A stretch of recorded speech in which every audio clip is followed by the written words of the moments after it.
It seems like history is repeating itself, and this time things got even more serious. However, keep in mind that the tension between Chandler and Caitlin Clark at the beginning of the season is only the beginning.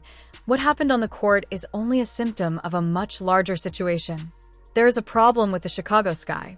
The good news for Caitlin Clark, who is making everyone take back what they said, is that Angel Reese's Rookie of the Year fantasy may be slipping through her fingers.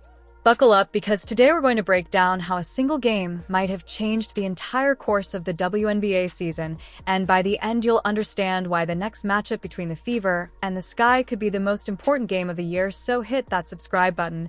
And let's get real, the Chicago Sky is in a tough spot, and the game against the Connecticut Sun just made it even more obvious. But before we get into the scoreboard details, we need to talk about Chennedy Carter's seams.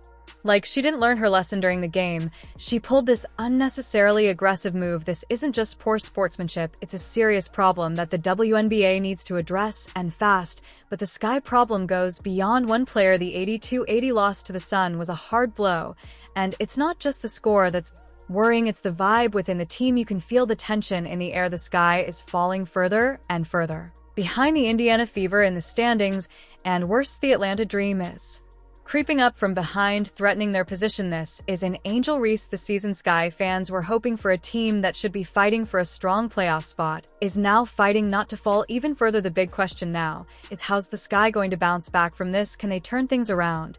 Or are we watching the beginning of the end of their playoff hopes? There is little doubt that if the Sky hopes to save their season, something must happen, and they must immediately concentrate more on Angel Reese during their matchup with the Connecticut Sun.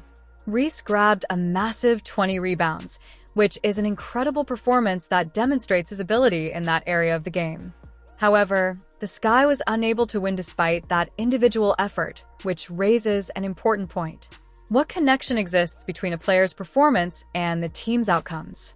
Reese has been a strong contender in the battle for Rookie of the Year, but her chances may be impacted by the difficulties the Sky team is facing. While Reese's individual stats are impressive, basketball is a team sport, and team success is a major factor in evaluating Rookie of the Year. The Indiana Fever's position in the standings compared to the Sky's could be a significant element in this equation, and the recent incident involving Chennedy Carter is another factor that could affect the Sky team dynamics. On the other hand, Caitlin Clark and the Indiana Fever are on an upward trajectory, and Clark was named Player of the Week, adding an interesting element to the Rookie Award competition. How will Reese's individual performance be assessed in light of her team's difficulties? And how does that contrast with Clark's Fever situation? We can be certain that the race for Rookie of the Year is still up for grabs, but given these variables, I've already picked Caitlin to win. I am quite excited to watch how this award unfolds, particularly since the Indiana Fever, who were in a terrible condition the previous season, are flying high with Caitlin. The girl is playing incredible basketball, demonstrating that all of the excitement surrounding her was more than justified by the Fever's ascent. We can essentially claim that they have a shot at the playoffs, demonstrating the effect that a standout rookie can have on a team. However, the impending showdown versus the Chicago Sky, think about it, if the Fever wins this game, they'll not only solidify their playoff position, but also push the Sky further down in the standings. It's practically a 6-point game, and we can't forget the psychological factor. A win against the Sky would be a huge confidence boost for the Fever, plus it'd be more proof of how far Caitlin Clark has taken this team in such a short time. What makes all of this even more incredible is that the Fever isn't a one-player team. Sure, Clark is the star, but we've seen an impressive collective effort. The whole team seems to have found new energy after the Olympic break. The big question now is, how far can the Fever go? Are we watching the birth of a new WNBA title contender? It might seem premature, but with the way things are going, nothing seems impossible for this Fever team. One thing's for sure, the game against the Sky is going to be way more than just another regular season matchup. It could be the moment when the Fever shows the rest of the league that they're not just here to participate, but to seriously compete. But we really need to highlight Caitlin's evolution. She hasn't just improved her game, she's elevated the Kidna Clark entire Fever team's level, and even Christie's sides confirmed this. Especially when you got a point guard like Caitlin Clark. I mean, she's the ultimate competitor, and she makes other people around her have that same mentality, which is great. The most amazing thing about her performance is that she's playing like a veteran rather than a rookie. Remember that game against the Phoenix Mercury when Clark finished with 29 points and 10 assists? Those are MVP numbers, not rookie numbers, and the most absurd thing is that she makes it look easy. But it's not just about the numbers. Fever games are among the most watched of the season, and you know what's most amazing is that Clark has completely transformed the team's dynamics. The team now plays with a confidence we haven't seen in years, and that's reflected in Clark silencing the critics in the stands. All of this is happening while Clark is under a lot of criticism.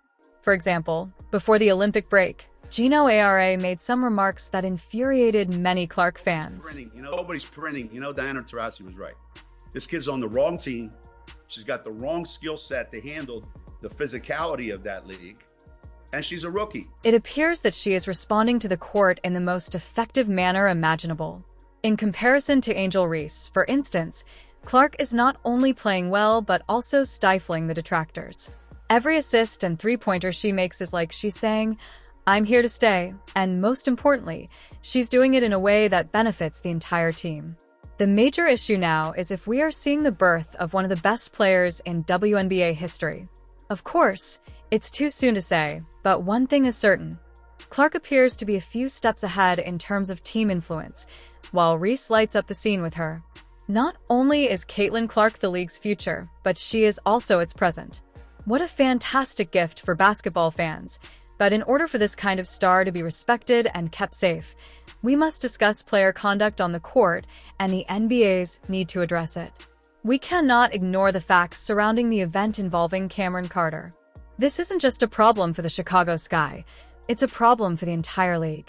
Carter, who already had a history of confrontational behavior, led in yet another pointless moment of tension. The problem here goes beyond a simple fall or intense rivalry. We're talking about unsportsmanlike behavior that can damage the WNBA's reputation and, more importantly, put other players in danger. The league must adopt a firm stance, since this kind of behavior is not new and, if nothing is done, it won't be the last. The WNBA has an obligation to provide all athletes with a safe atmosphere in addition to fair play. What kind of example are we setting for young girls who aspire to play in the WNBA? The league has a special chance to demonstrate that sports are about skill, cooperation, and respect for one another rather than fear or violence, and we cannot overlook the effect this has on the team itself. The Chicago Sky is already having problems, and this kind of incident simply exacerbates them and has an impact on the team. It's time for the WNBA to demonstrate that it takes the integrity of the game and the safety of its athletes seriously before we can guarantee that the focus stays on the incredible basketball these gifted women play night after night. In your opinion, is the WNBA doing enough to handle this kind of situation, or is it time for more drastic measures? Morale, on-court dynamics, and consequently performance require the WNBA to act quickly, whether through heavier fines, longer suspensions, or awareness programs. I believe that the league should start taking notice of this kind of thing, or else things might get worse. But regardless, we must buckle up because the WNBA season is quickly coming to a head. Just picture the situation on one side of the court and imagine Caitlin Clark is a great rookie who is challenging preconceived notions about what a freshman can accomplish. On the one hand, we have a desperate situation, yet on the other, confidence is skyrocketing. The Chicago Sky are a talented team that, for a variety of reasons, are on the verge of losing. In the midst of all of this, we have Angel Reese, who is still trying to hold on to her dream of winning Rookie of the Year, but we also have the Chennedy Carter factor, who will be watching the entire WNBA. How will she handle the pressure? Will the Sky be able to remain composed? This game could be a turning point not just for these two teams, but for the entire league. As the game draws near, the tension only increases, and every press release, practice, and social media post will be scrutinized and reanalyzed. This game isn't your typical season game. It's the kind of showdown that shapes careers and leaves a legacy. So, put all other plans on hold, because you'll want to tell your grandchildren that you saw it live. What do you think will happen in this epic? What about the Rookie of the Year race? Has Clark already won it? Or does Angel Reese still have a chance? Will Caitlin Clark continue her stratospheric climb, or will Sky be able to turn things around? Post your forecasts in the comments section. After all, basketball is much more enjoyable when we talk about it together, so I want to see this section explode with your thoughts. If you liked this analysis and want to keep up with everything that's going on in the WNBA, don't forget to hit the bell and subscribe to the channel. That way, you won't miss any videos and you'll always be aware of the biggest names in women's basketball. Thank you for watching, and I'll see you in the next video. F.